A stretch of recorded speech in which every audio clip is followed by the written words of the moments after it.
So we're going to pick up with chapter 6. All we're going to do is finish this. We're not going to start Swiftly Tilting the Planet. I don't think we'll be here the real time, but it gets kind of deep later on, so we'll see. We left off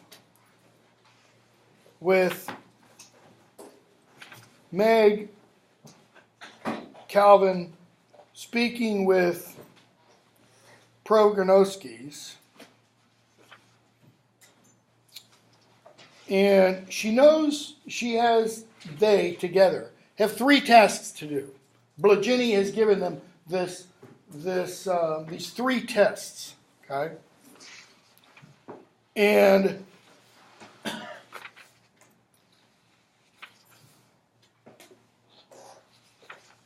on, backing up just a little bit, 112 and so, they're talking about being a namer. On 112, he tells her, sorry, this crud just won't let me go. He tells her there's war in heaven. We need all the help we can get. The Ecthro are spreading through the universe. Every time a star goes out, another Ecthros has won a battle. A star or a child or a farandola, size doesn't matter, Meg. The Ecthro are after Charles Wallace. She's like, okay. But what does this have to do with our test and 3 Mr. Jenkinses? It's insane. Notice. Exactly. Precisely, he says. It's insane. Insane means what? Just not sane. It's the opposite of reason. It goes against reason. Okay? So, Meg thinks, page 113, well, if I hate Mr. Jenkins whenever I think of him, am I naming him? He says, no, you're Xing him. By hating, you're Xing. How? What do you do when you hate someone or hate something? Let's say it's not a person, it's a thing. It's a food. You go over somebody's house, you and somebody else go out, and they want to go one place, you want to go another place, because you can't stand the food they want to eat. Okay? What would you just as soon do when it comes to even thinking about that food? Die. Not think about it at all. So, Xing is like that. You're saying, I don't want you to even exist. Okay? It's like me and most seafood. Just out of my face, Meg, when people don't know who they are open either to being X'd or named.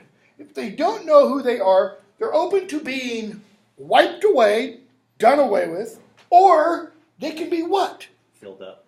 Named, yeah. All right. And you think I'm supposed to name Mr. Jenkins? She's thinking, this is crazy. Yes. Well, I think it's a silly kind of test. Notice, what you think is not the point, right? I mean, you could extrapolate from here to a classroom. Student comes in, well, I think this is a stupid test. Like the teacher gives a flying fig. Doesn't really matter what the student thinks, okay? What you do is what's going to count. In other words, Meg, you don't have any say in what the test is. You do have a say in what you do regarding the test. Well, how can it help Charles Wallace? Don't know. We don't have to know everything at once. We just do one thing at a time. How can reading this book, eating this food, taking this test, listening to this lecture, watching this show, what? Affect me, not now, not today, not tomorrow, not next week, a year from now. Can any of us know the answer to that? No, we cannot. Why? Because we don't know how all the innumerable facets of our life kind of add together. Think of those innumerable facets. Go back to Chronicles of Prydain for a moment. They're like what? A weave. They're like each of the little individual threads. We don't know how they work together. Okay? How do I do it? Remember, she's only 13. She's full of a lot of angst and problems, okay? I thought teenagers were supposed to know everything.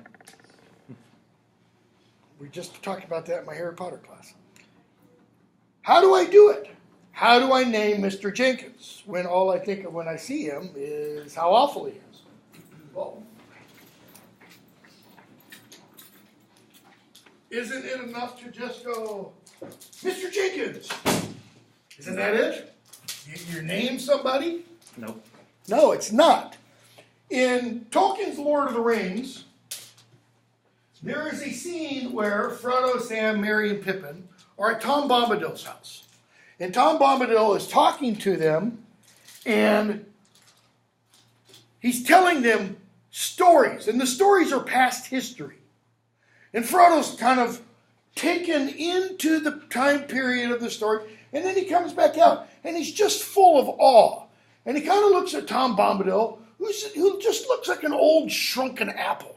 I mean, he's just been around forever, literally. And Frodo says, "Who are you, master?" He doesn't say, "What are you?" Who are you?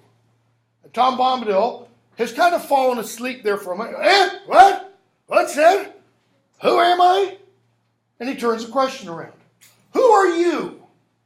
Yourself. Alone. Nameless. What do you mean? Who are you? Nameless. If you are you, you have a name. That's what he's getting at. Tom Bombadil is not like every other you. He existed before there was somebody to call him Tom Bombadil. See, Tom Bombadil doesn't have a mother and father. He just is. He just is. Okay? I argue in my classes Tom Bombadil is a manifestation of God, the real Iluvatar, because of what he says in that passage. He says, I was here in Middle Earth before the dark came from outside. Well, within Tolkien's cosmology, there was nothing that was there, really, before the dark came from outside, other than God, who created that, okay, through the singing of the Ainur and stuff. I think he's Tolkien himself. Could be. Tolkien says in one of his letters, he's a spirit of pacifism. Neither here nor there. So, how do I name Mr. Jenkins when all I think of when I see him is how awful he is? He says, well, there is a word, we talked about it yesterday, but if I say it, you'll misunderstand it. Well, what is it? It's a 4-letter word. She's thinking, not those words. Luf. What? Love. That's what makes persons know who they are. What? Somebody else loving them? No. Love. Inside. You're full of love, Meg, but you don't know how to stay within it when it's not easy. What? You love your family.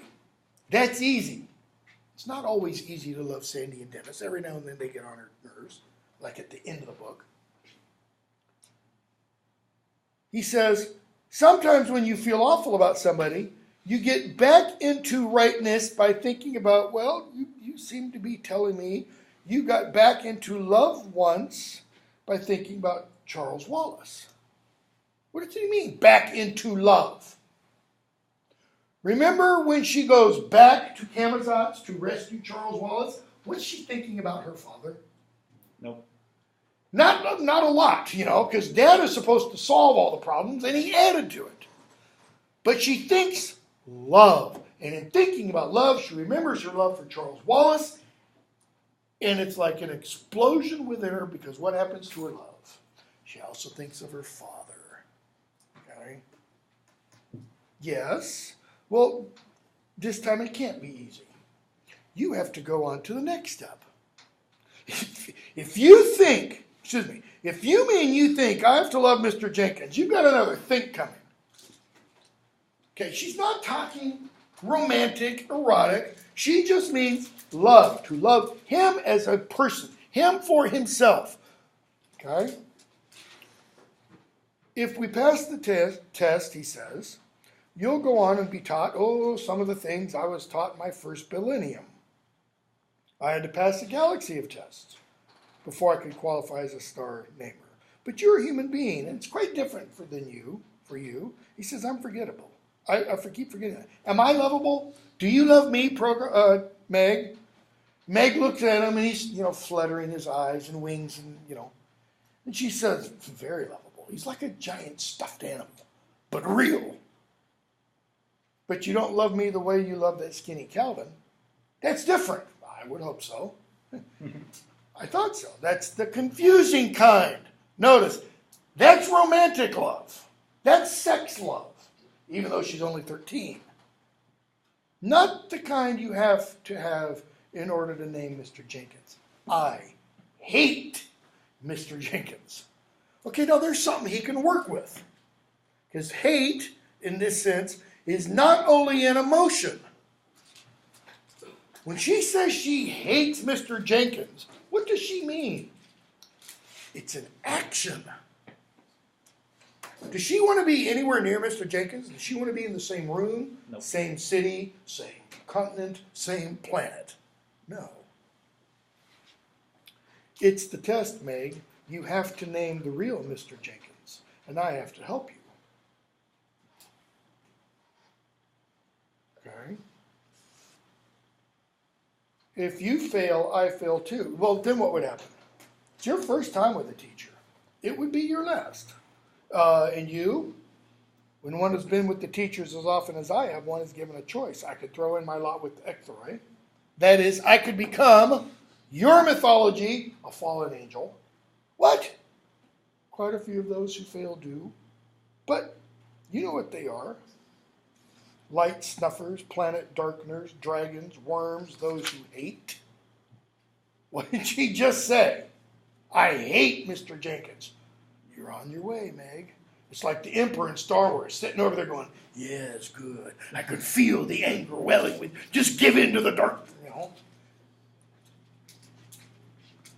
What does he say? But if you don't go to the ectoroi, she asks, I am a namer. If I do not go with them, then I must X myself. What? Let me ask you a riddle. What do you have the more of? The more that you give away? Oh, love, I suppose. In other words, here we are. You're talking about love. I guess love is the right answer. So if I care more about naming than anything else, then maybe I have to give myself away. If it's the only way to show my love. What? I thought love was all about my getting my needs, my wants fulfilled. I thought love was all about going 50-50. I'm going to go 50, and if he or she doesn't go 50, then, X you, F you, for another F word, or another 4-letter word. That's not what he's talking about. He's saying what? If I have to give myself away, maybe it's the only way. So what does that mean? Going all the way. 100%. Not going all the way, hey baby, if you love me, you'll do this. Not that. But not caring one whit about myself and caring entirely about the other person, whether it's a romantic relationship or a platonic relationship, where no sex is involved. To show my love all the way. How? To X myself. What is he talking about? It's basically the off himself. He's talking about sacrifice. Is it any wonder she keeps using the term to X yourself? Turn the X. It's a cross. And it becomes a cross. Okay? If you do, does it last forever? In other words, do you get to X yourself for just a little bit of time? Nobody knows. Nobody will know till the end of time. Okay? So skip a bit. And Mr. Jenkins, the Mr. Jenkinses, come back out. There's 3 of them. And one of them speaks to her, page 118. I assume you are as confused by all this as I am, Margaret. Why 2 strange men should wish to impersonate me, I have no idea. So he keeps talking. And she's thinking, this is Mr. Jenkins. Yep. For some obscure reason to me, you're supposed to choose between the impostors and me. Notice, The Mr. Jenkinses know what the test is.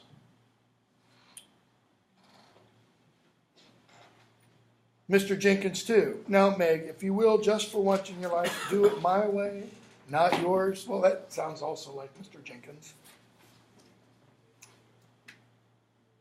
She feels Progonoski's probing. Meg, when have you been most you? The very most you. And what does she think of? The afternoon Calvin comes to the Murrays. What does that mean, by the way? The very most you. The most like comfortable and just full of love. Yeah. Okay.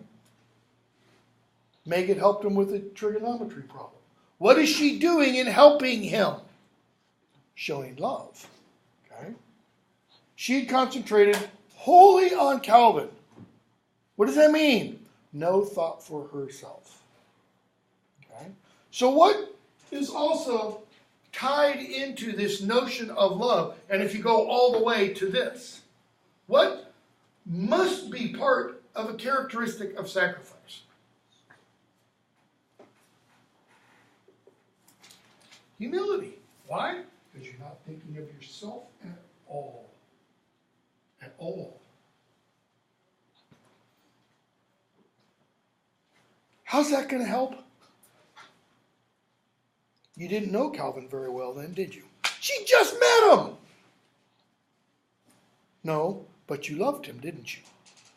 Well, I wasn't thinking about love. I was just thinking about Trig. Notice, to love doesn't mean you have to be thinking about it. Well, in other words, okay, do the equation, figure it out. But I can't think about Trig with Mr. Jenkins, and I can't love him. You love me, but you're so awful, meaning full of awe. I look at you and I'm just, wow. So is he. How is Mr. Jenkins awful? She thinks of him as awful in the other word, like something you step in out in the grass and you need to wipe off your foot. Because he's a living being, and that in itself is, awe-inspiring. He's another breathing, living human. Okay? So, the three Jenkinses talk back and forth to Meg. She just listens for the most part. Collins? I have a question about the Mr. Jenkinses here. So they know about the trial. Mm-hmm. Like they know that they are in the trial. Does each one individually do they know that they are with this number one know that he is the real one and others? Yeah, one of them knows he's the real one. Do the others? The other two know that they are ekthoi. Okay. Okay? So they are trying to throw her off the track. They're trying to get her to name one of them as the real Mr. Jenkins. Because if she names the wrong one, F. No grading on a curve. It's pure zero. Okay? So they talk back and forth. And Meg asks them, page 123. When Mr. Jenkins says, it's not a game, Meg. Stakes are much too high. Now, wouldn't that sound like the real Mr. Jenkins? But it's not. It's number 3. Meg, what happens to all of you if I name the wrong one? For a moment, all the atoms of air in the schoolyard seemed to shiver. It was as though a lightning bolt of nothingness had flashed across the schoolyard, ripping the fabric of the atmosphere, then closed together again. Although nothing had been visible, what does Meg see or experience? She thought of the giant rip in The rip, the nothingness. Mr. Jenkins 1. I do not believe in the supernatural. But this entire situation is abnormal. Yeah, this is about as abnormal as it gets. Okay? They all swing around, and out comes Charles Wallace, Louis the Larger, twined around his arm and shoulders. Now, I don't know if she means this or not, but he comes walking out with Louis, the snake, wrapped around his arm. Is he walking out with the snake wrapped, holding his hand up so the snake's wrapped and around his shoulders like this? Or is he just walking, like this, and the snake is dangling around his arm? Because if he's walking with it out like this, it's a biblical image. Okay? Moses in the desert with the Hebrews, the Israelites, who start getting attacked and stung by snakes and stuff. And what does God tell Moses to do? Wrap a snake around your wand, around your staff. And he does, and what happens? The snakes all die. This is why you see, this is one of the reasons why, what is one of the symbols of the medical profession? The Caduceus. Yeah. Caduceus. Caduceus. Which is a staff with twin snakes wrapped around it. It's also got sometimes it has wings on it, and that's because it has something to do with Hermes. Okay? Actually, I think Luis the doctor mentions that snakes are around the caduceus, so it's fitting that Luis the doctor is named after it. Yep. Okay, you're always saying it's like really confusing whether these books are like most of the books we read are spiritual or not, but this one especially, like, there's no way it's not because there's several different like biblical terms. So, I mean, that's where it throws me off because you think they're just saying it's not religious because fear of people. Who says it's not religious? I thought that you said that they said that it's when they asked if it's religious or not, they don't really reply. That was Lloyd Yes. Alexander. Okay, I thought it was the same way with this author. No, yeah, not this author. No, Madeleine LEngle is pretty much, she's usually described as a quote-unquote Christian author, though a lot of quote-unquote Christians have really hated her books because, for example, in the first one, you have the three what are called witches. Well, there's witches, and the Old Testament says, burn a witch. Well, she's got witches, so she and her books should be burned. I used to be on a discussion group back in the late 90s, online, when the first Harry Potter books came out. You know, and there are some whack jobs, it's just complete whack jobs, who would say, you know, any kind of book that says anything about witches or has witches as characters should not be read at all. Should not just be read by Christians, but shouldn't be read by anybody. And we're going to do our damnedest to make sure these books aren't allowed in school libraries. And I'm like, whoa, slow down there. So you're going to take the Chronicles of Narnia by C.S. Lewis out. What about the Bible? The Bible has witches. Or Tolkien. Book of Samuel. Okay?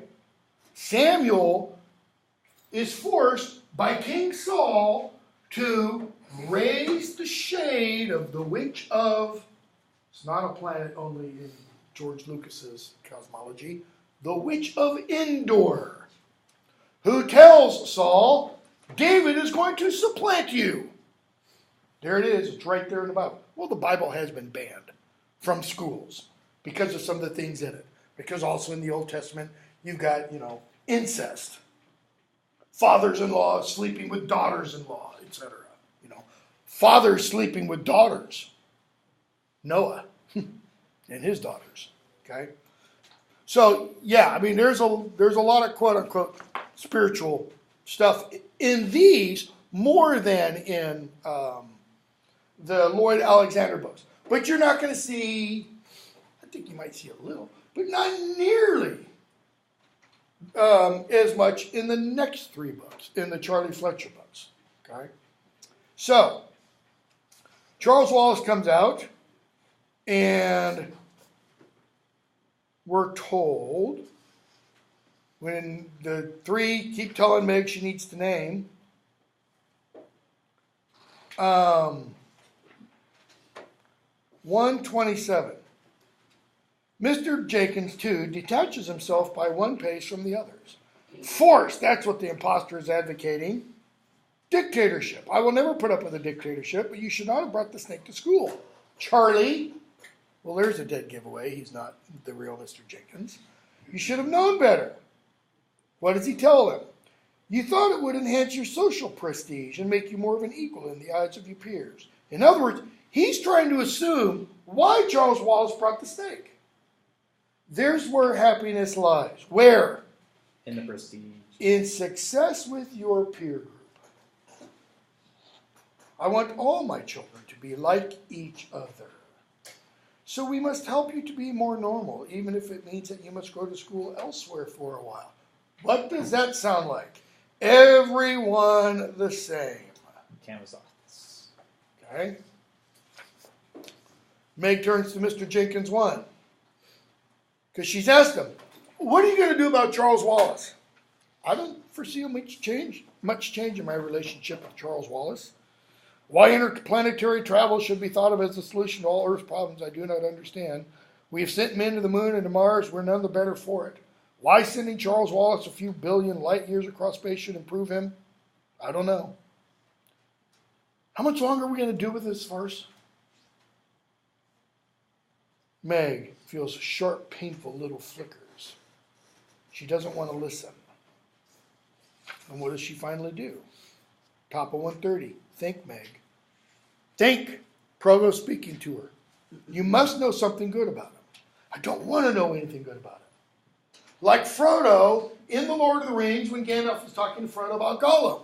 He says Gollum was once a hobbit or hobbit-like creature.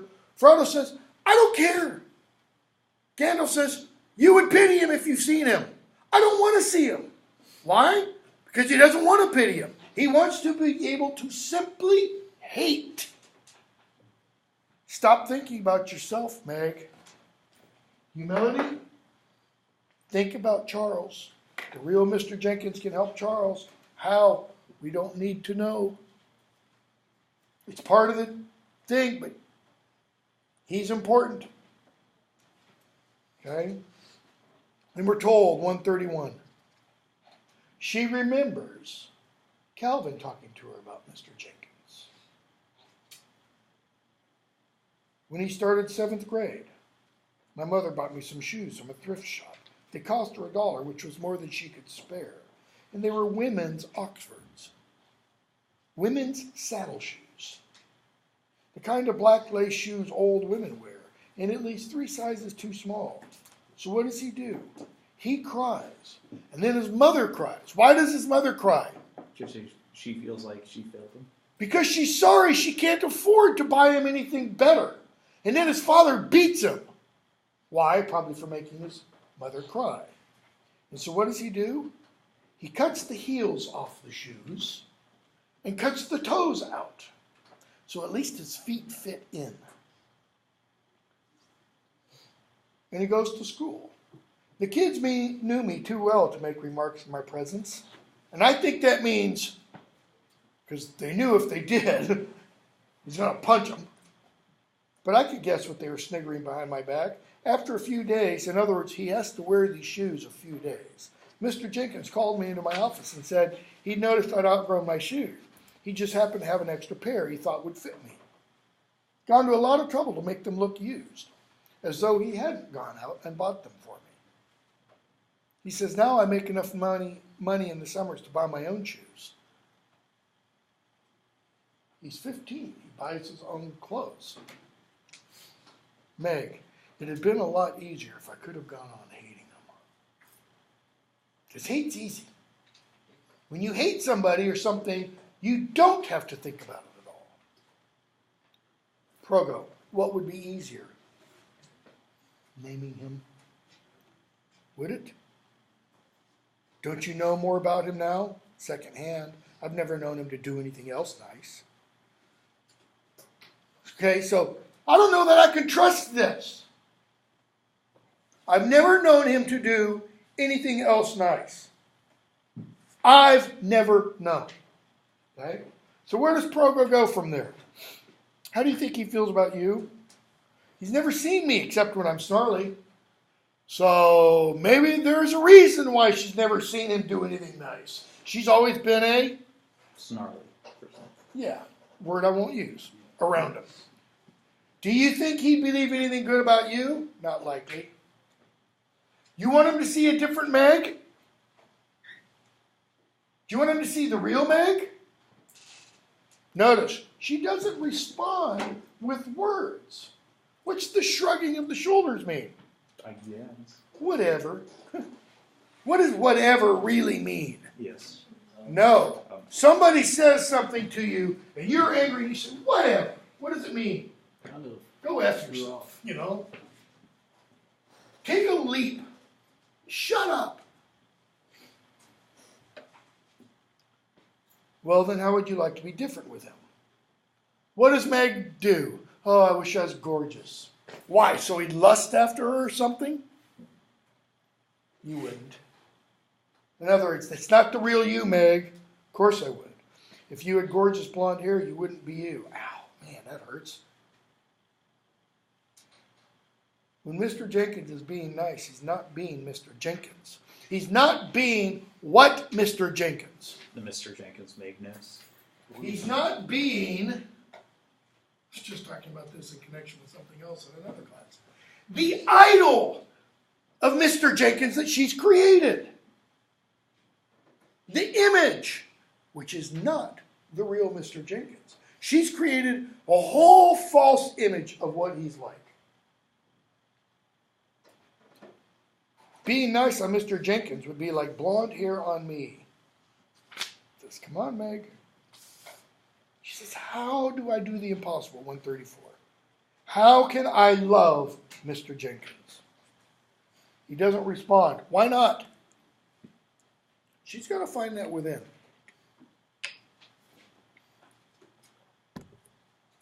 Help me, Progo.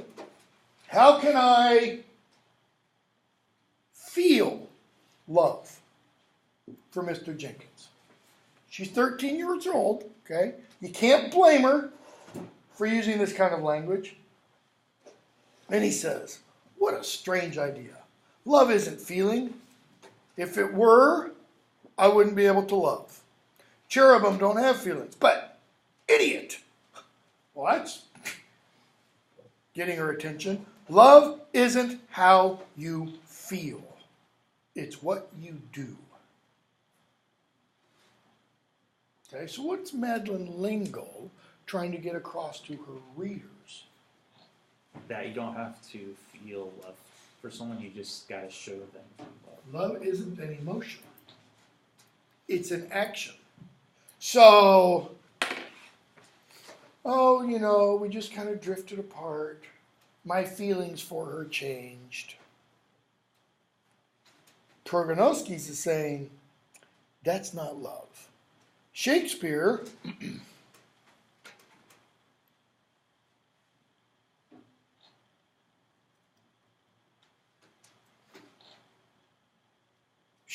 wrote in his sonnets, if this thing loads, which it probably won't, Sonnet 116, probably the most famous of all his sonnets.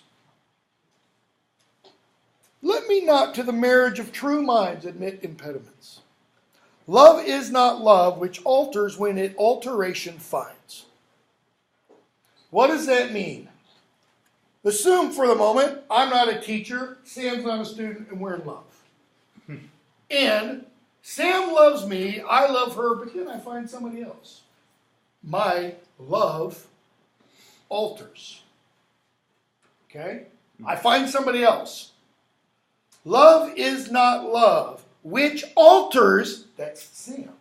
When it alteration, that's my cheating on her, finds.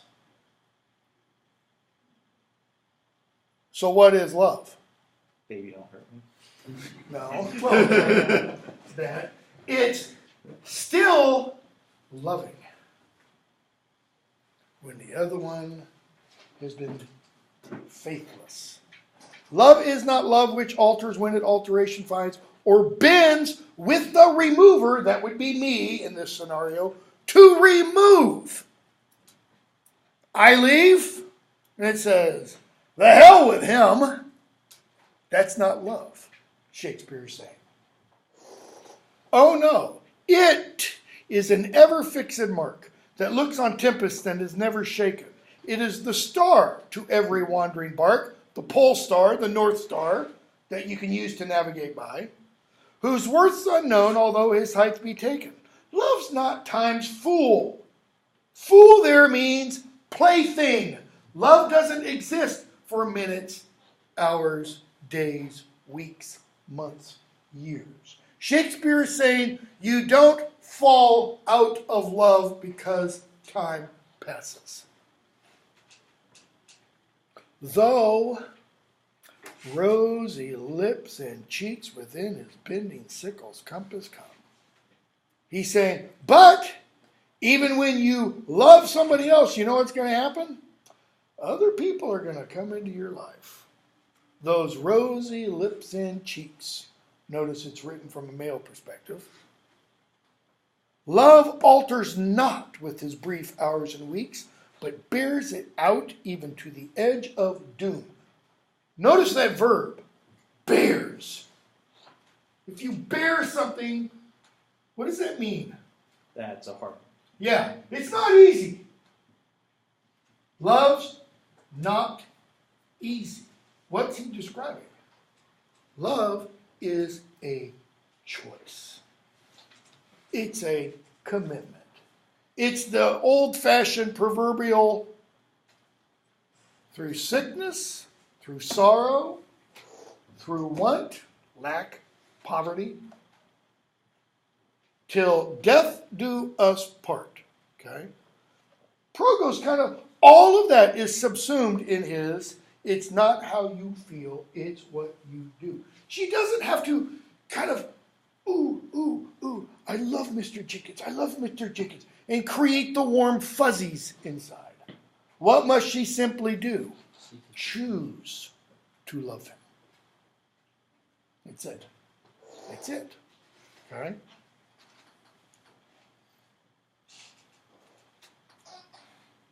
So they go on and keep talking.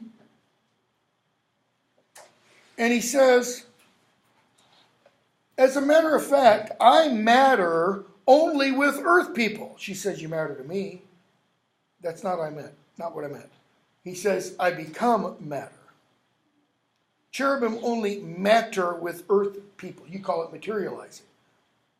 She says, then why do you look so terrifying?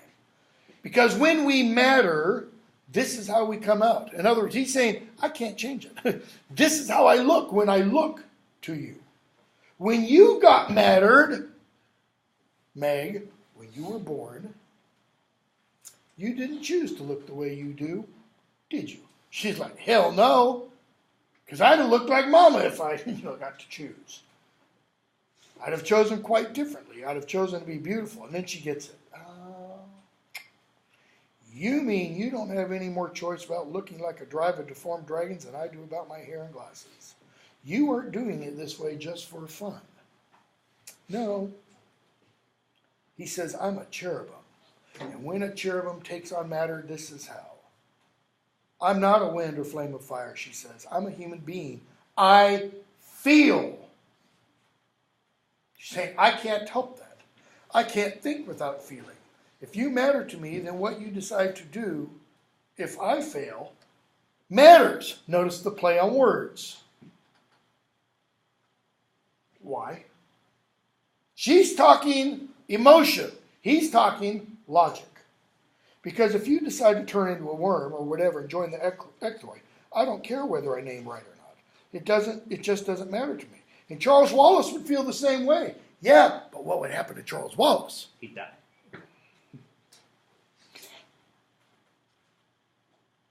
136. Progo tells her, if you fail, if you don't name him, I will X myself. Boom! She turns around because he disappears. She faced them, Mr. Jenkins, and they all look at her. Mr. Jenkins 1 sniffs, says, I'm back. I left Charles Wallace with your mother. Now, will you please get rid of these two pranksters? Mr. Jenkins 2. He lost his temper, showed his true colors. Mr. Jenkins 3. Delete. He used words unsuitable for a child. He doesn't love children. He can't control children. I will make Charles Wallace happy. I will make him successful. And Mr. Jenkins 1 merely looks at his watch. Like, can we get on with this? And she tells Mr. Jenkins 3, you're not the real Mr. Jenkins. Why? Too powerful. Mr. Jenkins 2, he thinks yes. She says, you want to make everybody happy. That's not the real Mr. Jenkins. Mr. Jenkins 1, she says, he's the only one of you who's human enough to make as many mistakes as he does. And that's you, Mr. Jenkins 1. And I do love you for it. She loves him for what? Making mistakes. His faults. His faults. The air about the schoolyard was rent with a great howling, shrieking, cold nothingness. Progo rematerializes, Mr. Jenkins faints. And they get taken off to, wrong way of putting it, Metron Ariston, which is what? It's an idea, it's not a place. That's why I said it's a mistake the way I put it. Because that's where they go, to an idea. Okay? Mr. Jenkins comes to, and Blagini asks him, will you throw in your lot with us? And he's like, I'm going crazy. I'm completely going crazy. This is not really happening. They keep talking with him. They talk with him about Charles Wallace and such, page 144. Blagini asks them again, are you coming with us or not? Margaret named me. Yes, I will come. Margaret named me means what? Margaret loved me. Okay?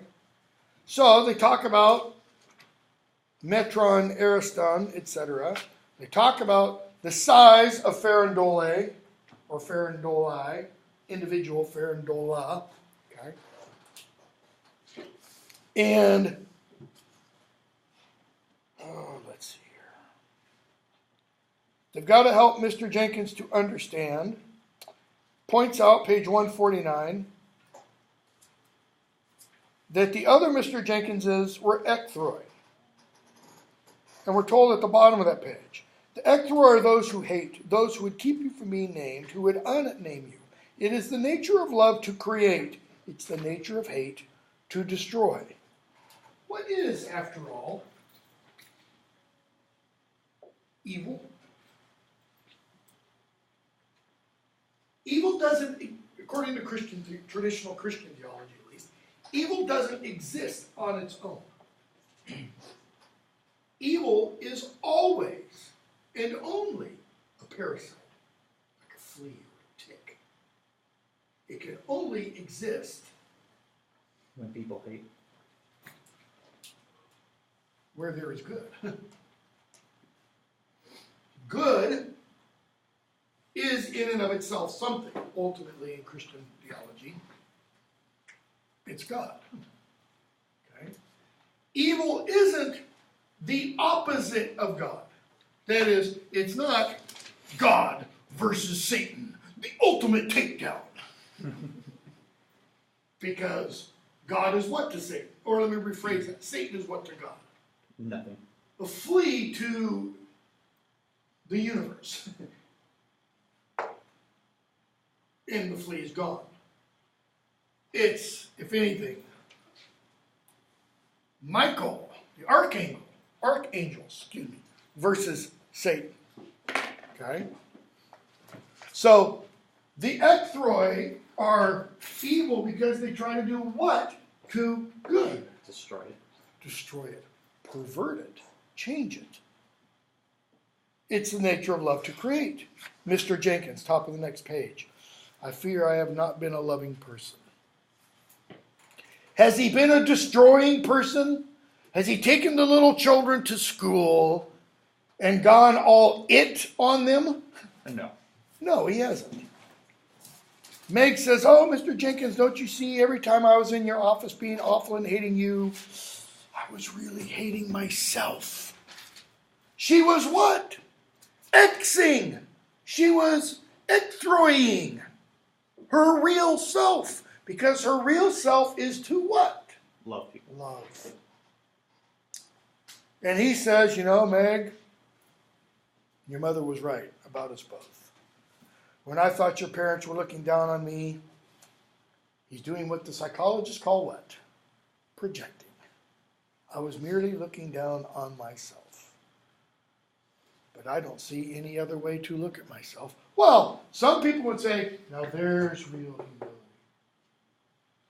What's he saying? He's kind of channeling St. Paul. I am the chief of sinners. Except Paul meant that in a different way than Mr. Jenkins does. Mr. Jenkins is saying, I have a very poor self-image. Should he? So he's insecure. He's insecure. He's a high school principal. He's an elementary school principal. Is that something to be insecure about? No, unless you want to be president, and your whole goal was to be president or university president, and this is all you could rise to. But we're not told that about him. He says, those ecthroi who looked like me, can they cause more trouble? Yes. They would harm Charles Wallace. They would extinguish him. And Meg sees, she feels, she knows. Charles Wallace is now really sick. His mother is carrying him up to his bedroom. His arms and legs are limp and dangling. She lays him down on the bed. And he says, I'm cold, mother. She bundles him up. So Blagini says, bottom 152, 53, we need to have a lesson. Here's the lesson. You've got to practice this. You must make believe for yourselves and for Mr. Jenkins. This may seem trivial, but you got to do it. Okay? So what do they have to make believe? That night is day. Night is day. Okay? And then they welcome the other member of their class, Sporos.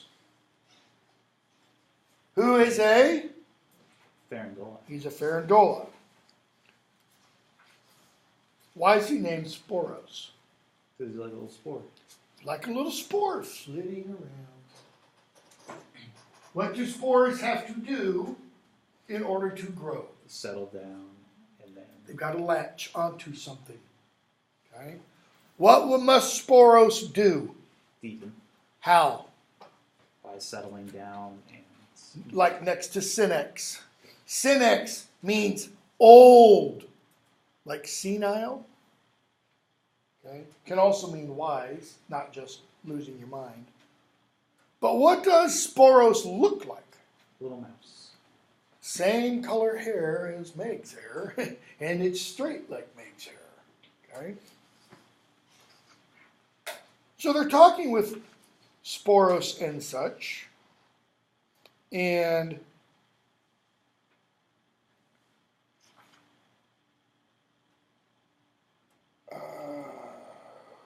skip over to 159. Mr. Jenkins asks, because again, where are they? Metron Ariston, which is an idea, it's not a place. Did I just see a copy of me a few moments ago? Yes, you did. What does it mean? Nothing good. Proto says, you see, we aren't any place. We're in Metron Ariston. We're simply in an idea, which Blagini happens to be having, in the middle of the Mondrian solar system in Vega Nuella galaxy. And Ectros, Mr. Jenkins, ought not to be able to follow us here. But it did. It means nothing good. Where are we going, says Sporos? When are we going? Sorry. Soon. Meg. Where? To a far place. But father, mother, Charles Wallace, that's why we're going. So they keep talking. 161. Meg says, Mr. Jenkins, you know what the ectoi are? He says, I don't. I don't really. I know they impersonated me, but I don't know what they are. But Jenny, there are evil forces at work in the world. He nods, doesn't dispute. They are throughout the universe. Is that they are throughout the universe, is that Mr. Jenkins? Or is that Blagini adding to there are evil forces at work in the world? It's not clear. He glances at the cherubim. And he says, how big are they? That is the evil forces. They are no size and they are every size. And Ectros can be as large as a galaxy, as small as a Farandola. Or it can be like you, They are the powers of nothingness. Those who would unname their aim is to extinguish all creation.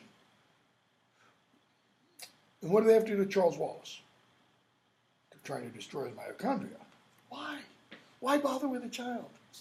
It's not always on the great or the important that the balance of the universe depends.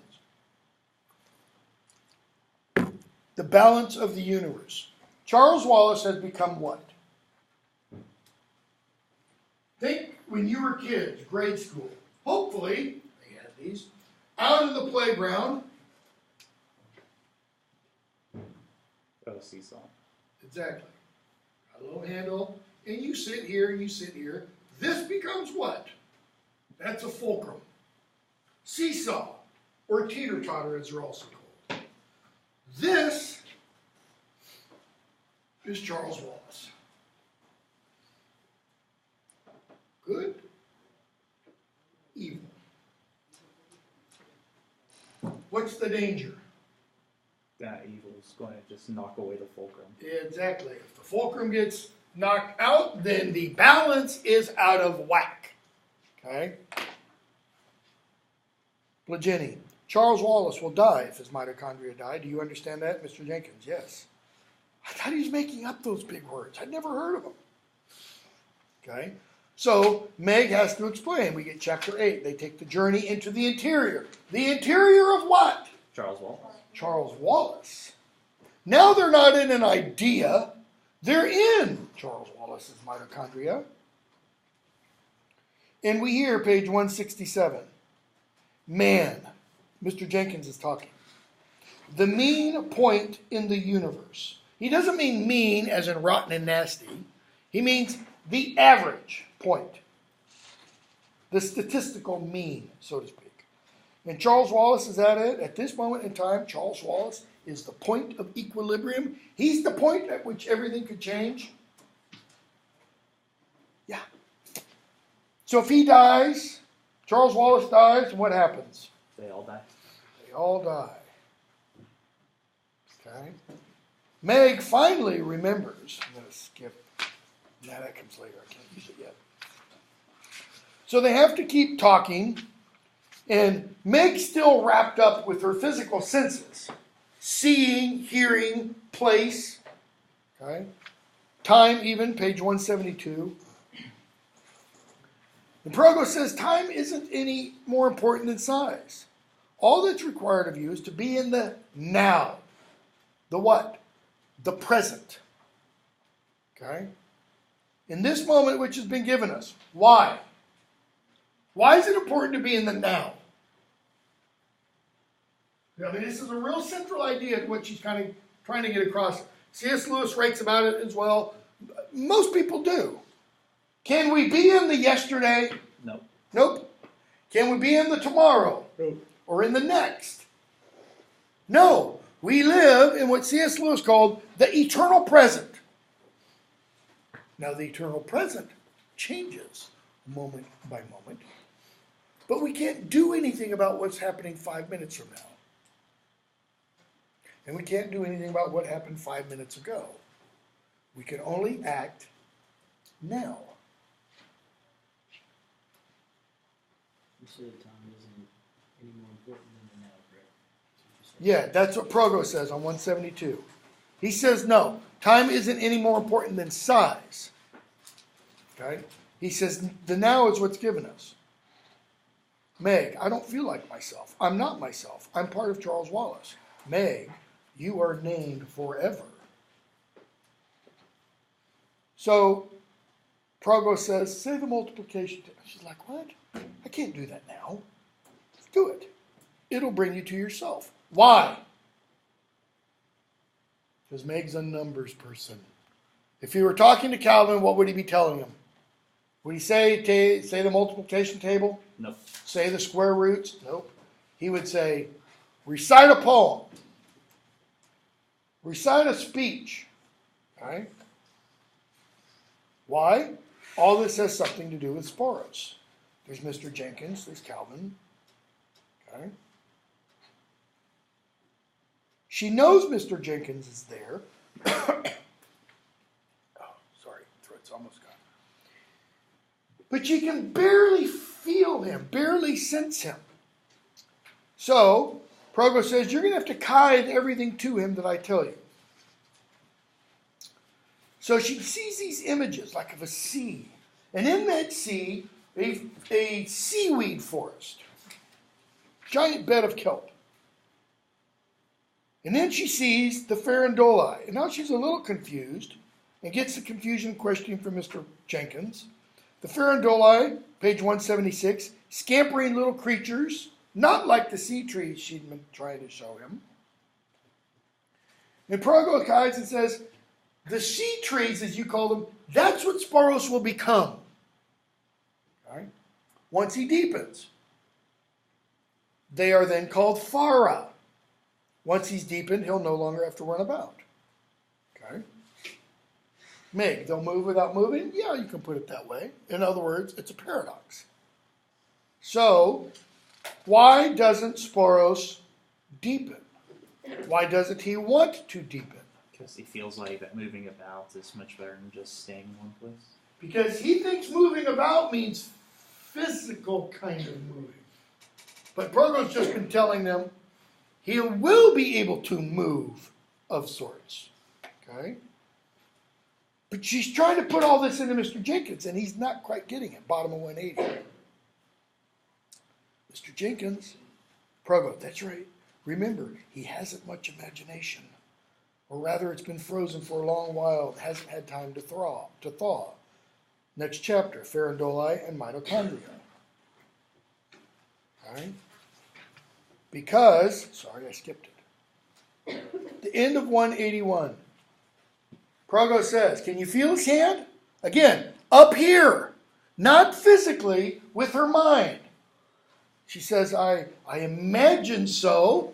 That is, I imagine myself feeling his hand. Can he feel you? Mr. Jenkins, wait, Progo, Cal, I'm not sure. Something's wrong. And what happens? The same pain that had torn across the galaxy when Progonuskis had shown of the Exine of the Ekroid. The pain which had slashed across the sky in the schoolyard when she'd named Mr. Jenkins. The pain which had almost annihilated her when Progonuskis took her, there should be an on there, on the strange journey through his eye to Yada. She was being X'd. Something is trying to cancel her out. Meg, X, exit, X Meg, X Meg. And then she realizes, wait a second. If she could think at all, then it's not happening. One who is X cannot think. Okay? And she guides Calvin and Progo, and they respond. And she hears them say, I name you, you are, etc. Okay?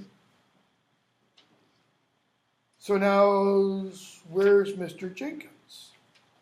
And we hear Sporos, top of 184.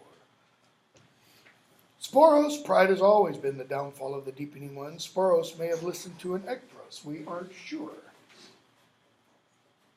The little farandoli, page 185. The ones who saved me, are they all right? This is Meg speaking. What did the little farandoli do? It went up to the Ekthros trying to X her and tickled it. Are they all right? No. What happened to them? X'd? No. They X'd themselves. It's a very different thing. Notice, they weren't X'd by the Ekthroid. They X'd themselves. How? Progo. I've never seen it happen before. I've heard about it. I've never seen it. Now I understand more than I used to. The farandoli are known by name just as the stars are. That's all I need to know. In other words, I don't need to know how. Okay? Skip several pages. She's still looking for Mr. Jenkins. We've been taken temporarily through Meg's mind back to Charles Wallace's room. He's really sick. Sandy and Dennis are wondering where Meg is, why she's not home from school. 189, Progo tells her, Meg again, you have to name Mr. Jenkins again. Mr. Jenkins, unique as every star in the sky is unique. Every leaf on every tree, every snowflake, every farandola, every cherubim, unique, named. He gave Calvin shoes. He didn't have to come with us, but he did. He could have gone back to school and his safe life as a failure. Yes, but for an unimaginative man, to come with them into the unimaginably infinitesimal unknown isn't the kind of thing a failure does. Nevertheless, Mr. Jenkins had done it, was doing it. Mr. Jenkins, I love you. She did. Without stopping to think, she put her imagined hand into his. Without stopping to think, she puts her hand out. Her imagined hand, because she has an imagined body. And he's there. And real. Okay? You're all right? How long have we been here? He asks. Don't know. So she opens herself to him again, and they kithe back and forth. And she feels, top of 192,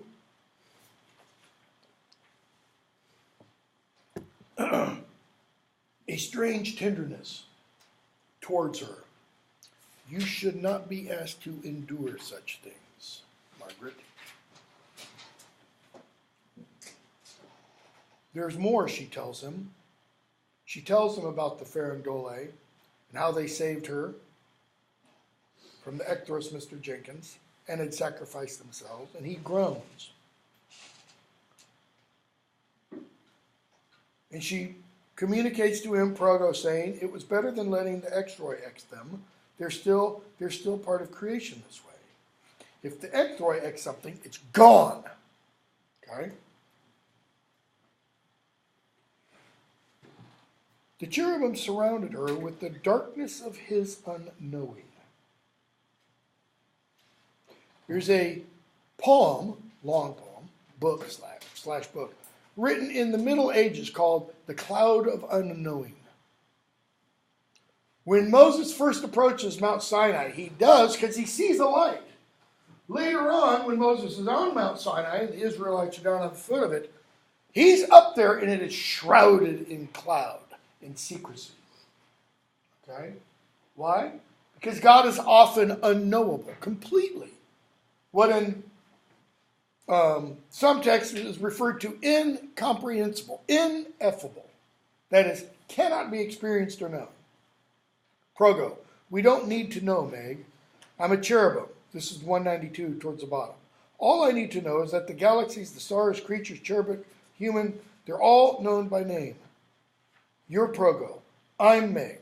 It's like she's going back to basics. Progo, Meg, Jenkins. Okay, got those. Now what do we do?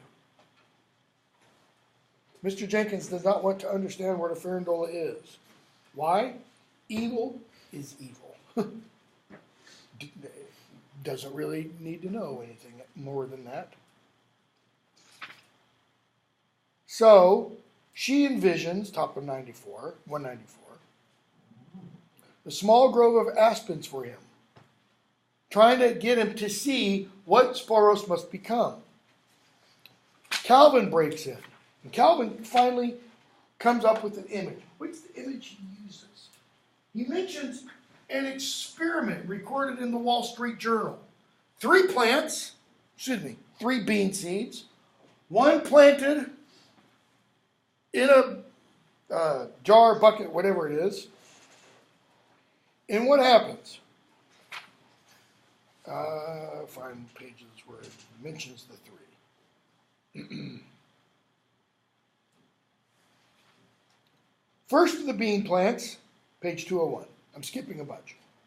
First of the bean plants in the O'Keefe's kitchen was puny, too pale a green, like the twins' sickly peppers. Okay? The second one in the library window, plant given regular care but no special time or attention, grew normally. The one that Calvin loved, talked to, read to, grew strong and green and unusually large and healthy. Why is this important? Well, the one plant in the kitchen of the O'Keefe house hears what every day? Abuse. The family yelling at each other. Nothing but hatred. Okay? Mr. Jenkins kites back to Meg. If philodendron and beans can react like that, it should help me to understand farandoli, right? That's what you're getting at? She says, yeah. Calvin, see, distance doesn't matter. They can know and converse with each other. Distance doesn't really exist. And if they're the farandoli, if they're loved, they'll grow. That's your point. And if they aren't loved, the ecthoi move in. And she hears sporos. They're dull and slow like all human beings. What are we to do, Mr. Jenkins? Mr. Jenkins asked, bottom of 202, the second test. What's the first test Meg and Progo have? Naming Jenkins. Name Mr. Jenkins. Okay. What's the second test? Get Sporos to Deacon.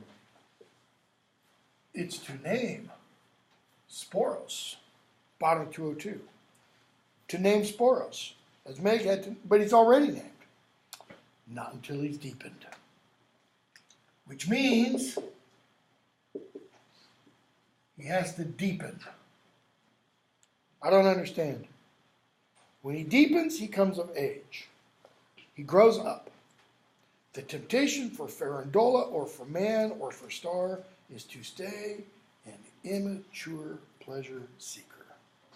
Where do we have an example in popular literature, written in the 20th century, made into a play, actually written as a play, actually it's first kind of a little short novel, made pretty soon into a play, made into a film, made into a cartoon by Disney? It's pretty much been in production since it was written in the early 20th century.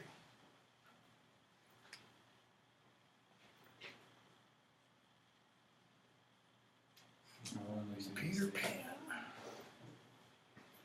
Peter Pan is what? What's he called? The boy who would not grow up. Why doesn't Peter Pan, if you've never even read it, if you've just seen a version, why doesn't Peter Pan end up where the other lost boys end up? Where do they end up? No, that's where they are at the beginning. That's where they are when Wendy and John and I'm forgetting the third kid's name. What's his face? When they go off to Neverland. They meet Peter Pan and the Lost Boys. But at the very end, when Wendy, John, it's like right there, and the other one go back to London, the Lost Boys go back with them. Why? They're no longer lost. They find new parents. The reason they're Lost Boys is they are children that get lost from their parents. Like one little child, one boy remembers being in his buggy, and the buggy starts to roll in a park while the mom is talking off with another friend. Abducted children, anybody? Okay. Well, they come back and they're no longer lost. Why? Because they have new parents. It's like they get new names. Okay? Or reborn. Or kind of reborn. So, Peter Pan, however, is what? An immature pleasure seeker. He refuses to grow up. Why? Scared to grow up. He's scared. He doesn't want the responsibility. What does he get to do in Neverland? Play around. And never have happened to him. Never have responsibility for us. Okay? He gets to fight. Pirate. I had students dressed up as one the other night. A pirate. He gets to fight who? Captain. Hook. Captain Hook. And never have what happened to him. He never loses. And he never dies. Why? Because this is Neverland. It's playland. Where you can do all kinds of things, but never really suffer harm. Okay? Pleasure seeking, in other words. Meg, Progo goes on. When we seek our own pleasure as the ultimate good, we place ourselves as the center of the universe. And what are we therefore doing? Not humility, not sacrifice. When we are pleasure seekers, he says, we're saying what to everybody and everything else? F you. Possibly, but no, not really. This is the basis of pornography. It's the ultimate basis of pornography. It says everything and everyone in the world exists for one reason. To serve you. My pleasure. And if you're not pleasuring me, then X you. Then you're not useful. You're not needed. Meg, the little Farandola who saved me, they came of age, Meg. They deepened. They did kind of what they were created to do. I think I understand. Mr. Jenkins, I don't have a clue. What are we doing? What does Sporos have to do with Charles Wallace? If Sporos doesn't deepen, if the Farandoli refuse to deepen, the song will be still, Charles Wallace will die, the Ecroy will have won. Why is he so important? And that's when Meg remembers. Children's nursery rhyme. For want of a nail, the shoe was lost. For want of a shoe, the horse was lost. For want of a horse, the rider was lost. For want of a rider, the message was lost. For want of the message, the battle was lost. For want of the battle, the war was lost. For want of the war, the kingdom was lost. And all for the want of a horseshoe nail. In other words, Charles Wallace is the first domino. Who else could the domino have been? They mentioned Charlemagne in the Battle of Roncesvalles. It could have been Charles Martel, okay, at the Battle of Tours in the 6th century when he stopped, okay, the Muslim invaders into Spain. Because if he hadn't stopped them there, in France, if he hadn't stopped them there, who could it have been? Eisenhower, D-Day. Okay? So we get Sporos. And we hear Sporos and them singing, etc. And they're twirling really fast. Why? Because they think it's fun and it's all about them. Okay? Now this part messed me up because it's like they were dancing around like people like in a tribal dance and killing them. Yeah, it's like there's a tree almost in there doing this and doing what? Spinning faster and faster and faster and faster. Okay? So, we're told, page 207, Progo is saying, they're absorbing the nourishment which the Phara needs. The Phara is Sinex, from whom Sporos came.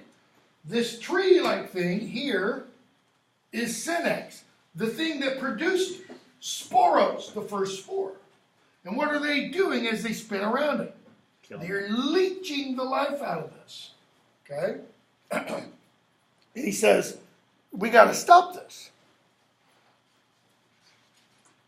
It was savage, wild, furious.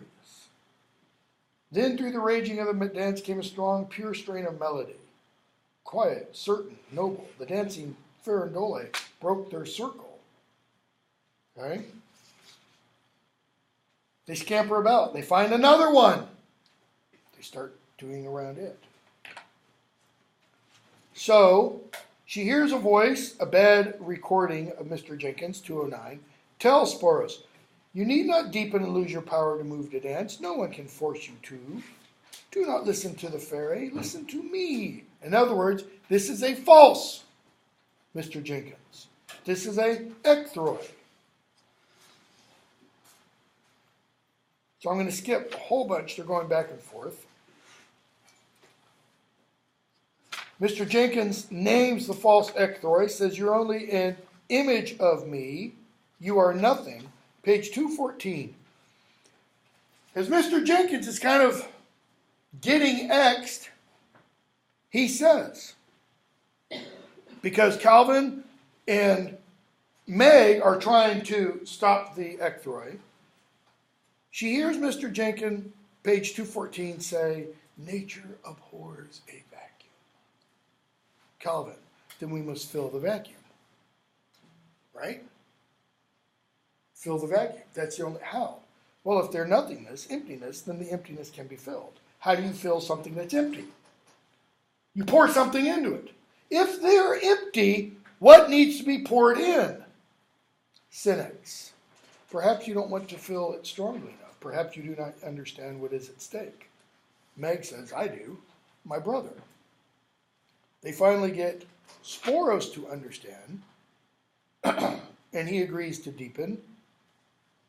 What does Calvin do? How does he get Sporos to deepen? Calvin says, you and I are partners. To the very end. It's like the scene in the one Captain America. When, Bucky's beating the snot out of Captain America. And he says, till the very end. And Bucky has that little bit of remembrance. And stops beating him. Okay? Page 219. You are created matter, Sporos. You are part of the great plan, an indispensable part. You are needed. Okay? Progos says, bottom of 221, arms are around Meg, top of 221, arms are around Meg, holding her, pouring her life back into her. Mr. Jenkins, he comes to her, puts his arms around her, and his strength and love fill her. He fills them both, she and Calvin. Okay? So Mr. Jenkins does this, and what are we told? Top of 222. But why did Mr. Jenkins? Didn't he know what would happen to him? Of course he knew. He did it to save us. To save us all, Calvin says. The Ector have him, Sporos. They're going to kill him. What are you going to do? And Sporos decides to deepen. Because what must they do now? Third test for Mr. Jenkins. Is that rename him? We cannot let the Ector get Mr. Jenkins, Provo says, 223. This is the third test. To rescue him. To rescue Mr. Jenkins. How do they do that?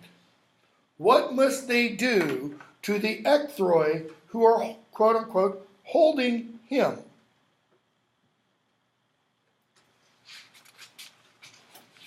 Same for him. 227. Calvin thinks nature abhors a vacuum. If the Ecthroi are a vacuum, then what do? You fill it. She held on to it. If the Ecthroi are nothing, and Mr. Jenkins is now part of that nothing, if Calvin is being X'd into that nothing, fill it. Fill it. Well, how do you fill it? Fill the vacuum. Fill it, she hears Calvin call, 228. How? Love. She flung herself into Mr. Jenkins, trying to hold the cruel arms, trying to pull him away from Calvin, because he's beating on Calvin. It came again, as she had known it would. That is the pain. What pain? The pain of being X'd. The Ecthroi were 229. Meg's tithe was faint, almost obliterated by pain. Calvin, Mr. Jenkins, notice, don't fight the Ecthroi. The Ecthroi are evil though, right? They're demons. Why not fight them? Fighting them does what? It makes them stronger. So, rather than fighting them, Christ says, don't return evil for evil. Do what? Do good unto those who would do evil to you. What does she do? She Help loves the me Ecthroi. fill them. Pour ourselves in, as Mr. Jenkins poured himself kind of into Meg. And what do you get? Cold. Cold. Why? Because this is Meg going into the Ecthroi, the nothingness. Cold, darkness, emptiness, nothingness. And what does she start to think about? Well, Progo jumps in. Flames, smoke, feathers, 230. Hold them, Meg. She hears. Hold them all. Put your arms around them. Around the Ecthroi, spreading their gaping, tearing nothingness across creation. Size doesn't matter. She cries out, I hold you, I love you, I name you. She doesn't say, I name you Ecthroi. She means, I give you being. What kind of being? Be. Because what's be? It's the opposite of nothing. Let there be light. Okay? B butterfly and behemoth, B galaxy and grasshopper. By naming, she's creating. Be these things. Don't be nothing anymore. Okay? And just goes on. Sing with us, blah, blah, blah, blah, blah. 233. Ectroi, you are named. My arms around you. My arms surround you. You are no longer nothing. You are. And by becoming, they're no longer Ectroi. You are filled. You are me. You are. And she's got her arms around Charles Wallace. Why? What was happening to Charles Wallace? The Ectroi were. He was being X'd. And so when she does all this, un-Xing, what's she really doing? Save Charles Wallace. Be Charles Wallace. By driving the Ectroi away, by filling them, she's saving him. Now, who doesn't believe a word of it? Who doesn't, in the book, believe a word of it? Sandy and Dennis. You weren't really in his Bible. Come on. You were late from school. You should have been here, Meg. We were worried. Okay? Does Mr. Murray believe it? Because notice he's back. Yeah. Mrs. Murray? Yep. Dr. Luis? Yes, with some trouble. Okay. Charles Wallace? Oh, yeah, because he and Meg are, going on through their brains and stuff. But Sandy and Dennis, they can't accept it. Okay? So the next book we read is the third book in the original trilogy. If you got your books from the bookstore, you got the quintet, which has the next two books after the third one. Those two books, we're not reading them for this class. We're going on to the next series. Those two books are about Sandy and Dennis. Okay? And how they kind of don't necessarily have the same experiences, but they have similar experiences, let's say. Because they're meant to be teachers. Yeah. That's what Prognos. Yeah, Prognoski says. Prognos. Okay, so for Tuesday,